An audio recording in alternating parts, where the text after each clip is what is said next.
IPM international school and college के छात्रों, सुप्रभात। आज हम हिंदी लैंग्वेज के अंतर्गत जिस विषय का अध्ययन करने जा रहे हैं उसका परिचय हम आपसे ही प्राप्त करना चाहते हैं। हमारे पास यहाँ पे कुछ पिक्चर्स हैं, कुछ फोटो हैं, उनको आप ध्यान से देखेंगे, ठीक है। और मैं जिन जिन से प्रश्न करूंगी वो उन प्रश्नों का उत्तर देते जाएंगे और फिर बाद में मुझे बताएंगे कि आज हम किस विषय का अध्ययन करेंगे। तो सबसे पहले यशी केसरवानी, आप ही शुरू कीजिए। आप ये बताइए, पहली जो फोटो आपको दिखाई दे रही है वो किसकी फोटो है, किसकी पिक्चर है? मैम विराट कोहली की। और उसमें क्या लिखा हुआ है? विराट कोहली सफल बल्लेबाज हैं। ठीक है। अब जो है कहते हैं नेक्स्ट जो सुहाना है ना, सुहाना नूरानी, सुहाना नूरानी है। सुहाना, अपने आप को अनम्यूट कीजिए बेटा। वरिशा यूसुफ, आप हैं? Yes ma'am. हाँ वरिशा, आप ये बताइए दूसरी जो पिक्चर है, दूसरा जो चित्र है वो किसका है?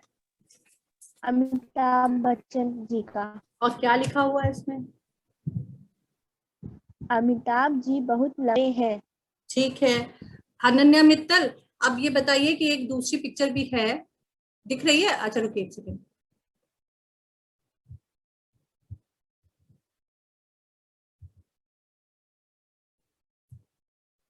दूसरी पिक्चर आपको दिखी है अनन्या?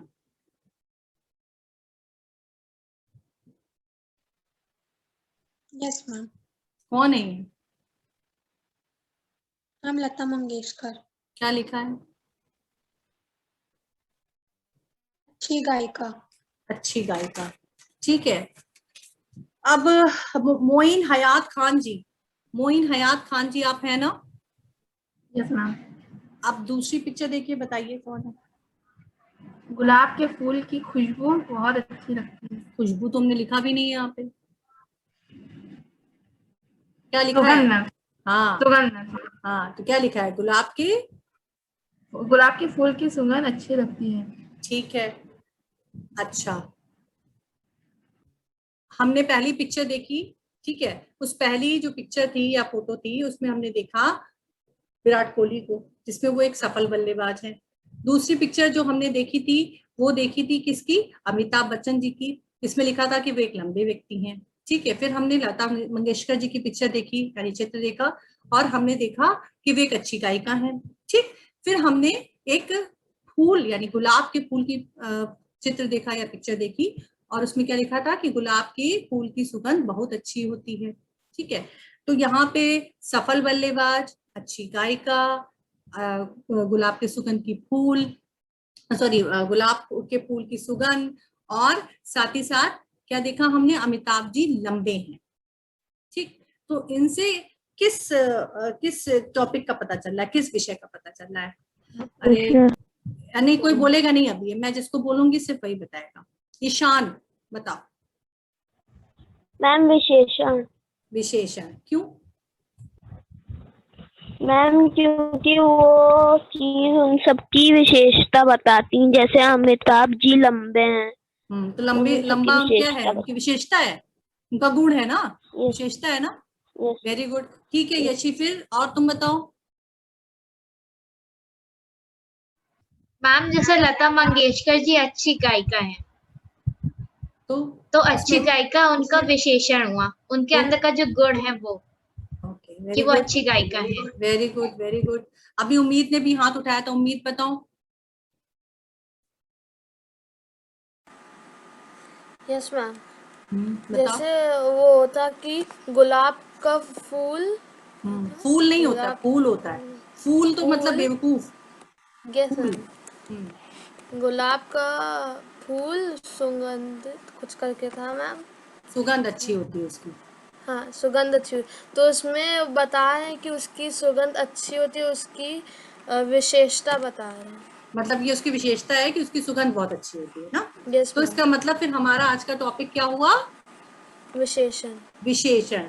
तो आज का हमारा टॉपिक क्या है? विशेषण। सब लोग बच्चे अपने हाथ नीचे कर लो। मुझे बहुत प्रसन्नता हुई, बहुत खुशी हो रही है कि आप लोग आज का जो हमारा टॉपिक है उसको समझ सके कि आज हम क्या पढ़ने जा रहे हैं। ठीक है, तो पहले की कक्षाओं में भी आप विशेषण के विषय में पढ़ चुके हैं। तो विशेषण क्या होता है? संज्ञा सर्वनाम क्रिया के जो हमारे शब्द होते हैं उनकी विशेषता बताता है। ठीक, अब पीडीएफ देखो। ठीक है,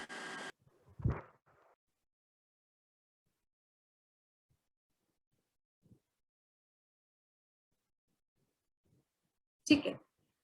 तो विशेषण की जो परिभाषा है वो क्या है कि संज्ञा तथा सर्वनाम की विशेषता बताने वाले विकारी शब्दों को विशेषण कहते हैं। विकारी शब्द क्या होते हैं? कौन बताएगा? विकारी शब्द कोई बताएगा कि किसे कहते हैं? विकारी शब्द कोई बताएगा कि किसे कहते हैं? कौन बताएगा? यशी, विकारी शब्द किसे कहते हैं? जल्दी से बताओ।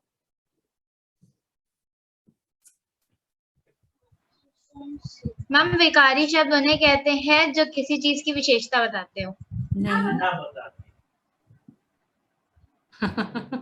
भूमन्यु तुम बताओ। मैम विकारी शब्द उन्हें कहते हैं जो जिस चीज की विशेषता होती है। अच्छा, ठीक है। विकारी शब्द उन्हें कहते हैं जिनमें क्या कहते हैं, व्याकरण के नियम के अनुसार परिवर्तन हो सके। ठीक है, चाहे वो लिंग के हिसाब से हो, चाहे वो वचन के हिसाब से हो, वो जो भी परिवर्तन हो सके वो विकारी शब्द कहलाते हैं। ये आपने शायद शब्द विचार में पहले पढ़ा होगा, तत्सम तद्भव देशज शब्द और योग ऋण यौगिक, ये सब पढ़ा होगा आपने। तो उसमें आपको विकारी शब्द देखने को मिला। यानी विकारी शब्द का अर्थ ये हुआ कि ऐसे संज्ञा या सर्वनाम के जो शब्द होते हैं जिनमें कोई ना कोई हम विकार उत्पन्न कर पाए, मतलब कोई ना कोई परिवर्तन उत्पन्न कर पाए व्याकरण की दृष्टि से। ठीक है, व्याकरण के नियमों के अनुसार, चाहे हमें उसका जो है वचन बदल सके, चाहे उसका लिंग बदल सके, या उसका काल के अनुसार, क्रिया के अनुसार उसको परिवर्तित कर सके। ठीक है, तो ये विकारी शब्द होते हैं। और जो अविकारी शब्द होते हैं उनमें कोई भी मतलब हम विकार उत्पन्न नहीं कर पाते हैं, वो अविकारी, मतलब उनमें व्याकरण के नियमों के अनुसार कोई भी बदलाव नहीं कर सकते। जैसे अविकारी शब्द हो गए तेज, है ना, जैसे तेज जो शब्द होता है, कुछ भी, तो इन सब में कोई भी हम उसके हिसाब से, आपके व्याकरण के नियमों के हिसाब से वचन लिंग में कोई परिवर्तन नहीं कर सकते, तो वो अविकारी शब्द हो जाते हैं। लेकिन विकारी शब्दों में हम क्या कहते हैं, परिवर्तन कर सकते हैं। जैसे लड़का है तो लड़के कर सकते हैं, ठीक है, लड़की है तो लड़कियां कर सकते हैं। विकार उत्पन्न कर दिया ना हमने वचन के हिसाब से, है ना, यहाँ पे वचन के हिसाब से जो भी हमने विकार उत्पन्न किया वो विकारी शब्द हो गए। तो संज्ञा तथा सर्वनाम की विशेषता बताने वाले वही विकारी शब्दों को विशेषण कहते हैं। समझ में आ गया सबको? क्लियर हो गया सबको? ठीक है, तो और विशेषण शब्द जिस शब्द की विशेषता बताता है उसे विशेष्य कहते हैं, और विशेषण भी जिस शब्द की विशेषता बताए उसे विशेष्य कहते हैं। ठीक, अब यहाँ पे हमारी मुख्यतः जो चीजें हैं उनको हम समझ लेते हैं कि विशेषण का अर्थ सभी को समझ में आ गया होगा कि संज्ञा तथा सर्वनाम शब्दों के जो विकारी शब्द होते हैं उनकी जो भी विशेषता है या उनका भी जो गुण होता है उसको बताने का जो कार्य शब्द करते हैं विशेषण कहलाते हैं। ठीक है, तो जो विशेषण होते हैं उनके जो मुख्यतः कितने प्रकार होते हैं? 4 प्रकार होते हैं, जो कि बहुत इंपॉर्टेंट है, और इसको चाहे अपनी किताब में मार्क भी कर लीजिए कि ये बहुत इंपॉर्टेंट है, ये आपके टेस्ट पे या एग्जाम में भी आएगा। इसे बहुत ध्यानपूर्वक हमें पढ़ना है और समझना है। ठीक, तो हम सबसे पहले आते हैं यहाँ पे, समझते हैं कि विशेषण के मुख्य 4 भेद होते हैं। कितने भेद होते हैं? 4 भेद होते हैं। कौन कौन से होते हैं? गुणवाचक विशेषण, परिमाणवाचक विशेषण, संख्यावाचक विशेषण, संकेतवाचक या सार्वनामिक विशेषण। ठीक है, तो गुणवाचक विशेषण को समझने से पहले, ठीक है भूमन्यु, मुझे ये बताओ कि तुम्हें इस गुणवाचक विशेषण, अभी तो चूंकि खाली हमने नाम लिया है, तो तुम्हें क्या समझ में आ रहा है गुणवाचक विशेषण में क्या होना चाहिए? मैम गुणवाचक विशेषण वो होगा मैम जो किसी विशेषण के बारे में जानकारी दे। विशेषण के बारे में जानकारी दे। अच्छा, और कौन बताएगा इसके लिए? विष्णुकांत, गुणवाचक विशेषण शुरू करने से पहले मैं आपसे समझना चाहूंगी। मैम गुणवाचक विशेषण वो शब्द होते हैं जो किसी भी व्यक्ति या फिर वस्तु के गुण के बारे में उसकी विशेषता हमें प्रकट करते हैं हमारे सामने। वेरी गुड, वेरी गुड, समझ में आई बात? मतलब गुणवाचक विशेषण का अर्थ, जैसे कि उसके नाम से ही पता चल रहा है कि गुणवाचक है, वो गुण बताने वाला है ना, गुण बताने वाला, गुण मतलब उसकी अच्छाई बुराई जो भी चीजें हैं वो बताने वाला है। तो संज्ञा या सर्वनाम किसी भी प्रकार के गुण संबंधी विशेषता बताने वाले जो शब्दों को हम क्या कहते हैं, गुणवाचक विशेषण कहते हैं। यहाँ जो गुण शब्द है, ये जो गुणवाचक है वो क्या है, अच्छा ही खाली नहीं है कि गुण का मतलब है कि सिर्फ अच्छा ही अच्छा, वो वहां पे उसके दोष भी बताएगा। मतलब कि किसी भी संज्ञा या सर्वनाम के जो भी गुण है, दोष है, रंग है, रूप है, आकार है, प्रकार है, स्थिति है, अवस्था है, उसका देश काल है, उसकी स्वाद है, उसका गंध है, उन सभी के बारे में बताएगा। ठीक है ना। तो संज्ञा के तो वो सब भी, संज्ञा में तो तुम्हें अच्छी तरीके से पता है कि किसी भी व्यक्ति, वस्तु, स्थान, है ना, और भाव के नामों को हम लोग संज्ञा कहते हैं। ठीक है। तो जब इन्हीं संज्ञा शब्दों का कोई शब्द, है ना, उसकी गुण, उसकी विशेषता, स्वाद, गंध, ये सब बताता है, तो वो गुणवाचक क्या होता है, गुणवाचक विशेषण होता है। ठीक है। अब गुण में, गुण के हिसाब से यहाँ पे देखो एक गुणवाचक विशेषण में दिया, सबको दिखाई दे रहा है ना ठीक से। ठीक है। तो ये जो गुणवाचक में आपने देखेंगे, पहला दिया है गुण, दिया है दोष, दिया है आकार, प्रकार, रंग, रूप, अवस्था, स्थिति, देश काल, स्वाद, गंध। गुण में क्या क्या आ जाएगा, गुण यानी कि उसकी अच्छाई, अच्छाई जैसे सरल, सुंदर, अच्छा, योग्य, दयालु, उदार, परिश्रमी। ठीक है। अब जैसे गुण का है कि है यहाँ पे, तो अनन्या मित्तल, अनन्या मित्तल, यस मैम। जैसे हमारे पास ये गुण यहाँ पे दिया है ना, सरल, सुंदर, अच्छा, योग्य, दयालु, उदार, परिश्रमी, ये कुछ शब्द दिए गए हैं ना। इनसे एक वाक्य बना के दो, कोई भी शब्द उठाओ और वाक्य बता के बताओ कि कैसे इसको तुम प्रकट करोगी। कौन कौन से शब्द है, सरल है, सुंदर है, अच्छा है, योग्य है, दयालु, उदार, परिश्रमी। सब लोग बाकी के भी अपने दिमाग में सोचते रहना। बोलो बोलो बोलो। मैम राम बहुत दयालु है। राम बहुत दयालु है, तो दयालु उसका क्या है, राम का उसका गुण है। गुण है। और राम है कौन, लड़का। व्याकरण की दृष्टि से बताओ राम कौन हुआ, संज्ञा शब्द है ना राम। राम संज्ञा शब्द हुआ ना बेटा, व्यक्ति का नाम है ना। बोलो बेटा, हाँ या ना। Yes ma'am. हाँ, तो राम, तो यानी कि राम का जो गुण है वो यहाँ पे प्रदर्शित किया जा रहा है, दयालुता का। तो राम, तुमने क्या बोला, राम बहुत दयालु है। राम बहुत दयालु है। तो यहाँ पे क्या किया, दयालु क्या है, गुण है राम का, है ना। और ये दयालु शब्द क्या है, विशेषण शब्द हो गया उसका, है ना, गुण का। यानी कि राम कौन हो गया, संज्ञा, संज्ञा की यहाँ पे विशेषता बताई गई दयालु शब्द के माध्यम से। तो यहाँ पे ये कौन सा हो गया, गुणवाचक विशेषण हो गया। ठीक है। शुभ, अब दोष वाले में से कोई एक शब्द उठाओ। शुभ, सानवी के पर आकार प्रकार वाला तैयार रखना।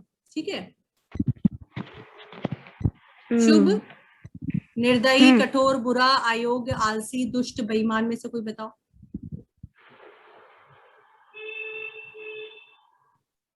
जल्दी से बनाओ। मेरा भाई बहुत आलसी है। हाँ, तो मेरा भाई, मेरा क्या है, संज्ञा है कि सर्वनाम, सर्वनाम। तो सर्वनाम की मतलब सर्वनाम के साथ तुमने क्या जोड़ा, भाई। भाई कौन है, संज्ञा। संज्ञा, उसकी विशेषता कौन सा शब्द बता रहा है, आलसी। आलसी। तो इसलिए यहाँ पे कौन सा तुम्हारा प्रकार हुआ, गुणवाचक विशेषण। ठीक है। Yes ma'am. अब जल्दी से सानवी बताओ, आकार प्रकार में बताओ। उम्मीद रंग रूप में बताना, यशी को देशकाल बताना है, भूमन्यु को स्थिति बतानी है। मेरा भाई बहुत मोटा है। मोटा है, तो मेरा भाई मोटा है, मेरा भाई मोटा है, मेरा क्या है, सानवी क्लियर भी करो उसको। हाँ, और भाई कौन है तुम्हारा, भाई क्या है, व्याकरण की दृष्टि से संज्ञा है। तो सर्वनाम और संज्ञा की क्या बताई उसने, यहाँ पे क्या विशेषता, किस रूप में, मोटे के रूप, आकार प्रकार के रूप में बताई ना, आकार के रूप में बताई ना, है ना, आकार के रूप में। तो इसलिए यहाँ पे कौन सा है तुम्हारा विशेषण, मोटा है कौन सा? मोटा तो हो गया, मोटा क्या है फिर? कौन सा भेद है? आकार प्रकार। भेद बताओ बेटा। गुणवाचक आकार प्रकार किसके अंतर्गत आएगा? हाँ, गुणवाचक विशेषण के बाद।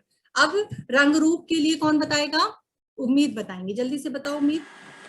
मैम काला कौवा आसमान में उड़ रहा है। काला कौवा आसमान में उड़ रहा है, ठीक है।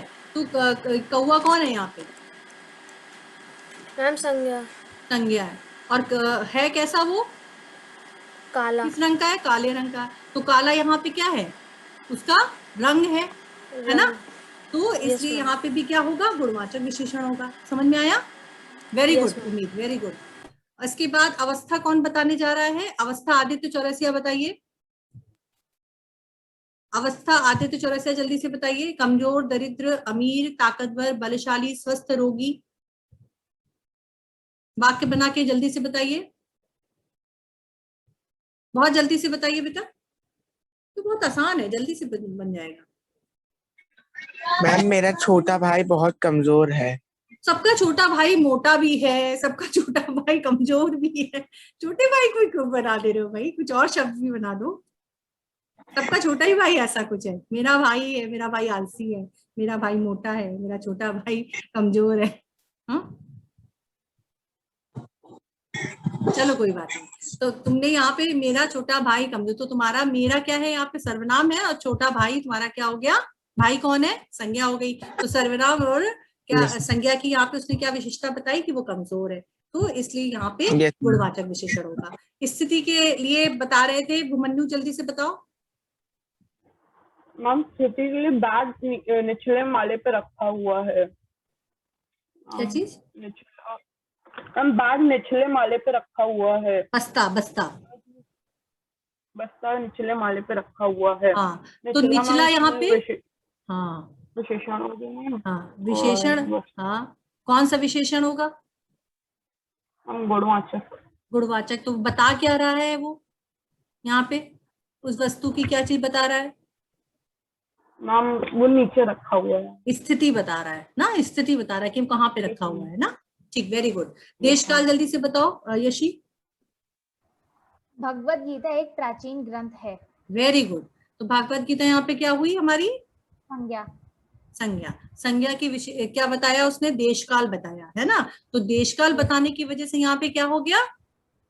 मैम गुणवाचक विशेषण। वेरी गुड, समझ में आ गई बात सबको? ठीक है। अब स्वाद के लिए अर्पित जल्दी से बताओ, स्वाद के लिए क्या होगा? इसके बाद वंश गंध के लिए तैयार रखना। वंश अर्पित बोलो। काजू की बर्फी बहुत मीठा है। मैम काजू की बर्फी बहुत मीठा है। बहुत मीठा है। काजू की बर्फी बहुत मीठा है, हैं? जल्दी से बताओ, इसमें कुछ विकार नहीं उत्पन्न हो सकता है मीठा में? क्यों हो सकता है ना? सोचो सोचो सोचो। अगर हम ये कहें कि हमें चाय वो तुम चाय पीता है तो कैसा लगेगा? हैं?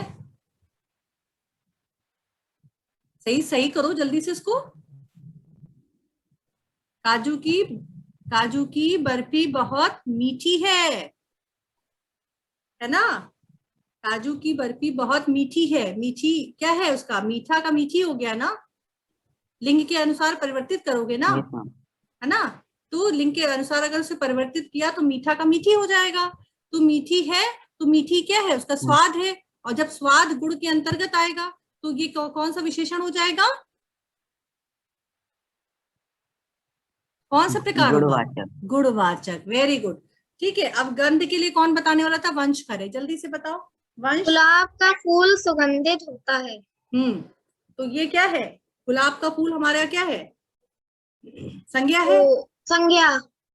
ठीक है। सुगंधित, सुगंधित वो गुण है उसका, गंध है। हाँ, उसकी गंध है, हाँ। सुगंध उसकी गंध है। जो गंध भी एक गुण है और गुण को प्रदर्शित करने के लिए सुगंधित शब्द का प्रयोग किया गया है, इसलिए यहाँ पे गुणवाचक विशेषण है। ठीक है, सबको समझ में आ गई ये बात?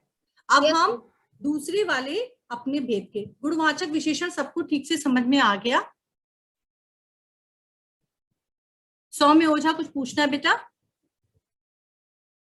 No ma'am. हाँ शानवी आपको कुछ पूछना है? जिनके रेज हैंड है बेटा वो अप डाउन कर लो, क्योंकि अगर रेज हैंड रहेंगे तो मुझे लग रहा है कि आप प्रश्न ही करना चाहते हैं।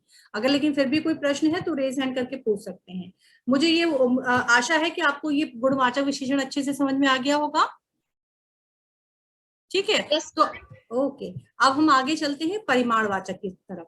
परिमाण है ना, संज्ञा। अब देखो संज्ञा या सर्वनाम की माप तौल, ठीक है ना, माप तौल की संबंधी विशेषता बताने वाले शब्दों को परिमाणवाचक कहते हैं। परिमाण का अर्थ होता है मात्रा, क्वांटिटी जिसे कहते हैं ना।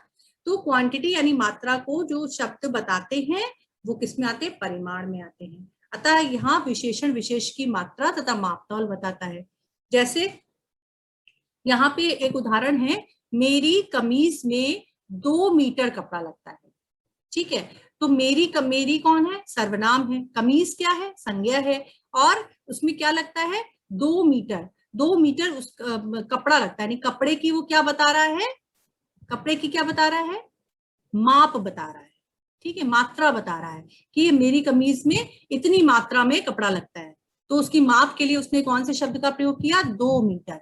तो जो भी शब्द माप को बताएं वहां पे परिमाणवाचक विशेषण प्रकार होगा। ठीक है, मुझे थोड़ा दूध ला दो, थोड़ा, 2 मीटर, 5 बीघा, 1 घड़ा, ये सब क्या है? मात्रा बता रहे हैं। ठीक है, मात्रा बताने वाले शब्द है, इसलिए यहाँ पे ये परिमाणवाचक हो जाएगा। ठीक है, अब इसमें भी परिमाणवाचक के भी क्या होते हैं? 2 प्रकार होते हैं। 2 प्रकार होता है, एक निश्चित परिमाणवाचक, एक होता है अनिश्चित परिमाणवाचक। निश्चित और अनिश्चित में क्या अंतर होता है? निश्चित का क्या मतलब होगा? कौन बताएगा? यस मंजरी बताइए, निश्चित का क्या मतलब होगा?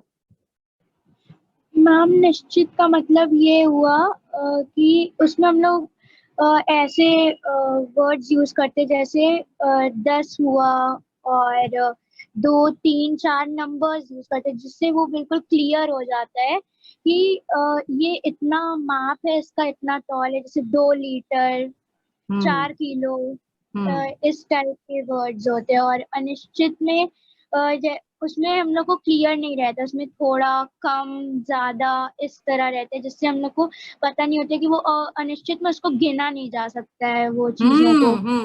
बिल्कुल सही, मतलब कि ठीक है, थैंक यू सो मच मंजरी, मुझे बहुत अच्छा लगा कि तुमने बहुत अच्छे से बताया। ठीक है, अब देखो निश्चित परिमाणवाचक का मतलब जैसा मंजरी ने हमें बताया कि जिसमें हमें संख्या का ज्ञान रहता है। ठीक है, जहां पे निश्चित हो, मतलब हमें पता हो कि ये 10 है, 20 है, 15 है, 16 है, या 1 है या 2 है, जहां पे संख्या के साथ माप भी लिखी हो, वहां पे निश्चित परिमाणवाचक होगा। जैसे कि माँ 10 किलो चावल लाई, तो यहाँ पे हमें पता है कि माँ चावल लाई है और कितनी संख्या में लाई है? 10 किलो चावल लाई है। ठीक है, तो और जैसे मुझे 2 लीटर दूध ला दो। ठीक है, 2 लीटर, तो यहाँ में हमें मालूम है कि कितना लीटर दूध लाना है। ठीक है, तो इसलिए यहाँ पे जो लीटर यानी लीटर के साथ साथ क्या पता है हमें? यहाँ पे लीटर लिखा है, लीटर की स्पेलिंग गलत लिखी हुई है, इसे लीटर कर लो, ला में बड़ी की पाई होती है। ठीक है, लीटर होता है। ठीक है, तो लीटर दूध ला दो, तो लीटर का मतलब हो गया कि वो लीटर क्या है? माप है, माप को बताने वाला शब्द है। लीटर है, गज है, टन है, किलो है, ये सब क्या है? माप को बताने वाले शब्द है। और जब इनके साथ ही साथ संख्या शब्द भी जोड़ दिया गया तो ये निश्चित हो गया। तो यानी कि यहाँ पे हमें पक्का पता है कि हाँ यहाँ पे इस संख्या में इतना माप आया है, तो ये निश्चित परिमाणवाचक हो गया। अनिश्चित में क्या होता है कि हमें पता नहीं होती है कि कितनी संख्या। जैसे कि मेरी चाय में कम चीनी डालना, मेरी चाय में 2 चम्मच चीनी डालना। वंश करे बताइए, मेरी चाय में 2 चम्मच चीनी डालना या मेरी चाय में कम चीनी डालना? मेरी चाय में कम चीनी डालना। इसमें से कौन सा अनिश्चित है? मतलब गलत है। नहीं, हम ये पूछ रहे हैं, हमने आपसे प्रश्न ये किया कि हमने आपको एक उदाहरण दिया कि मेरी चाय में 2 चम्मच चीनी डालना और मेरी चाय में कम चीनी डालना में कौन सा अनिश्चित परिमाणवाचक विशेषण है?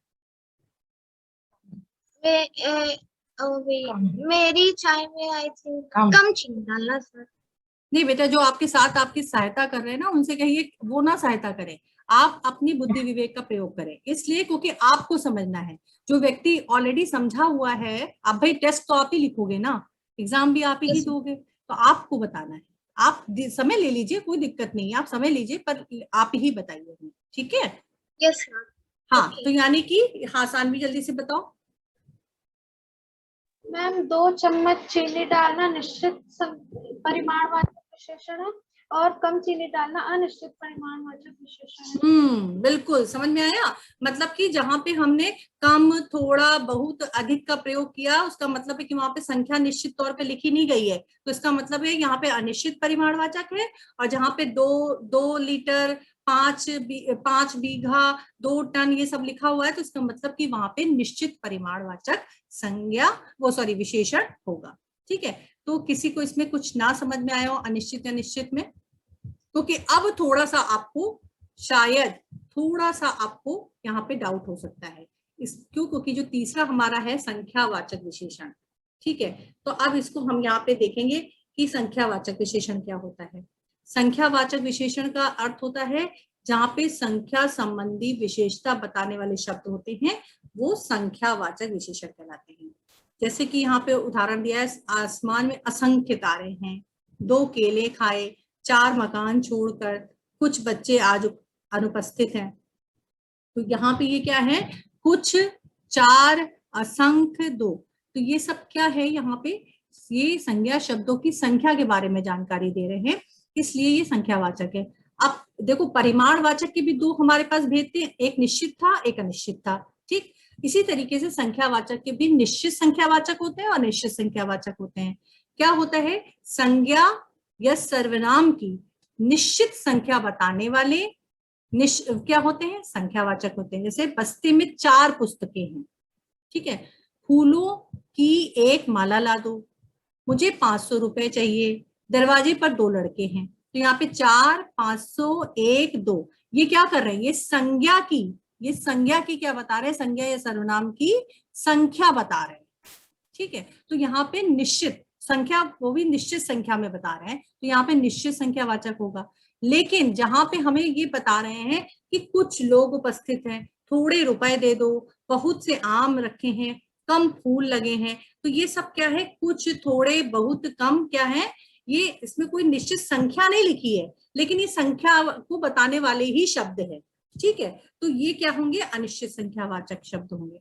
अच्छा, अब ये जल्दी से बताओ कि निश्चित परिमाणवाचक और निश्चित संख्यावाचक शब्द में क्या अंतर होगा, कौन बताएगा?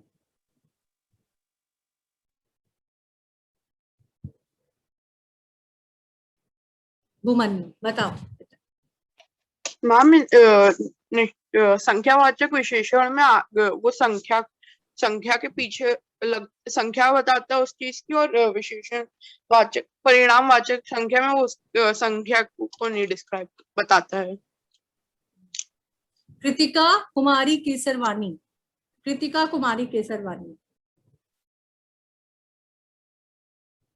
यस बताइए, निश्चित संख्यावाचक और निश्चित परिमाणवाचक में क्या अंतर होता है? आपकी किताब में जरूर लिखा है, पर मैं आगे नहीं पढ़ रही हूँ, मैं ये जानना चाहूंगी कि आपको कुछ डिफरेंस समझ में आया? आप ही मैं निश्चित परिमाणवाचक पढ़ा चुकी हूँ और अभी मैंने निश्चित संख्यावाचक पढ़ाया, तो क्या अंतर आपको समझ में आया? क्योंकि मैं बताऊंगी तो मैं ही हूँ, लेकिन फिर भी मैं आपसे पूछना चाहती हूँ। मैम, निश्चित वाचक में उसकी जो बताता है कि ये इतना लीटर है, मतलब आप ये 1 लीटर है, वो रहता है मैम। जो दूसरा वो जो वर्ड रहता है अनिश्चित, उसमें ऐसे बोलते हैं कि इसमें थोड़ा सा ना, मतलब उसका वो कंफर्म नहीं रहता है। नहीं बेटा, हमने अनिश्चित नहीं पूछा, हमने आपसे पूछा है कि निश्चित परिमाणवाचक और निश्चित संख्यावाचक में क्या अंतर है। स्नेहा, पंकज बताइए। मैम, निश्चित परिमाणवाचक में उसकी मात्रा बताई जाती है और निश्चित संख्यावाचक में उसकी संख्या बताई जाती है। बिल्कुल सही, बिल्कुल सही। मतलब कि आप देखो क्या होगा कि निश्चित परिमाणवाचक कि में अगर संख्या लिखी है तो उस संख्या के साथ उसकी माप जरूर लिखी होगी। जैसे कि 1 किलो चावल, 2 लीटर दूध, 5 बीघा जमीन, 2 टन चावल, इस तरीके से उसके संख्या के साथ माप भी जरूर लिखी होगी। इसकी पहचान यही है। जब आप निश्चित परिमाणवाचक और निश्चित संख्यावाचक में अंतर करने चलेंगे, मान लीजिए आपके पास कोई वाक्य आता है कि आप इसमें बताइए कि निश्चित संख्यावाचक है कि निश्चित परिमाणवाचक है, तो कैसे पहचानेंगे? जब मान लीजिए वाक्य में लिखा है कि मुझे 5 किलो चावल चाहिए, है ना, मुझे 5 किलो चावल चाहिए, तो इसका मतलब है कि 5 के साथ किलो लगा हुआ है, यानी माप लगी है, तो यहाँ पे निश्चित परिमाणवाचक है। लेकिन यदि वहां पे लिखा है कि मुझे 5 चादर चाहिए, मुझे 5 चादर चाहिए, ठीक है, तो 5 चादर के साथ क्या है, संज्ञा शब्द लग गया, ठीक है, माप का शब्द नहीं लगा। किलो, है ना, लीटर, टन, बीघा, है ना, किलोग्राम, ग्राम, ये सब नहीं लगा है उसके साथ, ठीक है। तो इसलिए यहाँ पे क्या होगा, निश्चित संख्यावाचक होगा। समझ में आ गई बात? अंतर समझ में आया सबको? इसी तरीके से अनिश्चित संख्यावाचक में भी होता है।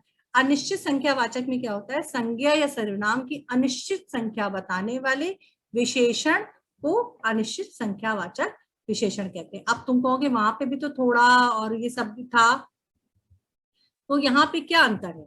देखो, अनिश्चित में कुछ बच्चे कुछ चावल, यानी कि इन दोनों प्रकार में अनिश्चितता कैसे होगा, कुछ, थोड़ा, बहुत, कम, अधिक आदि शब्दों के रूप में व्यक्त किए जाते हैं, ठीक है, किंतु इन दोनों में बहुत अंतर होता है।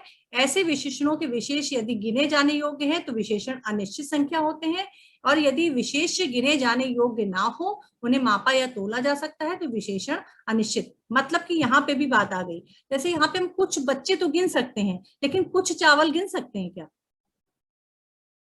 नहीं गिन सकते हैं ना। हम कम लड़के तो गिन सकते हैं, पर क्या कम आटा गिन सकते हो? नहीं। हम कम पैसे तो गिन सकते हैं, पर कम चीनी गिन सकते हैं? नहीं। कम दूध गिन सकते हैं? नहीं गिन सकते। तो जहां पे मात्रा को हम नहीं गिन सकते हैं, वहां पे अनिश्चित परिमाणवाचक होगा, और जहां पे हम मात्रा को गिन सकते हैं, है ना, वहां पे अनिश्चित संख्यावाचक होगा। तो इतना सबको समझ में आ गया आज? ठीक है, तो आज हम अपनी जो ये इस अध्याय को यहीं पे फिलहाल विराम देते हैं, थामते हैं, रोकते हैं यहाँ पे, क्योंकि आगे का जो है उसको भी हम ठीक से समझेंगे अपनी दूसरी कक्षा में, और फिर हम अभ्यास करेंगे, कुछ अच्छी अच्छी एक्सरसाइज करेंगे, और उसके माध्यम से समझेंगे कि पूरा विशेषण कैसे कहते हैं। और साथ ही साथ उस दिन हम लोग एक और विषय को भी कवर करने की कोशिश करेंगे, जो कि आपका क्या है, उपसर्ग या प्रत्यय। तो आप के पास अगर किताब है तो उसे भी पढ़ लीजिएगा एक बार, जिससे कि जब हम पढ़ाने बैठेंगे तो आपके जो भी डाउट्स होंगे वो भी क्लियर करते चलेंगे, और साथ ही साथ पढ़ाते समय भी एक्सप्लेन करते जाएंगे। तो इतना जितना मैंने समझाया सबको समझ में आया विशेषण के बारे में? एक इतना सबको मुझे पूरी उम्मीद है कि सबको समझ में आ गया होगा। यहीं पे हम इसको फिलहाल यहाँ पे विराम देते हैं, और अपनी अगली कक्षा में हम इसे आगे बढ़ाएंगे।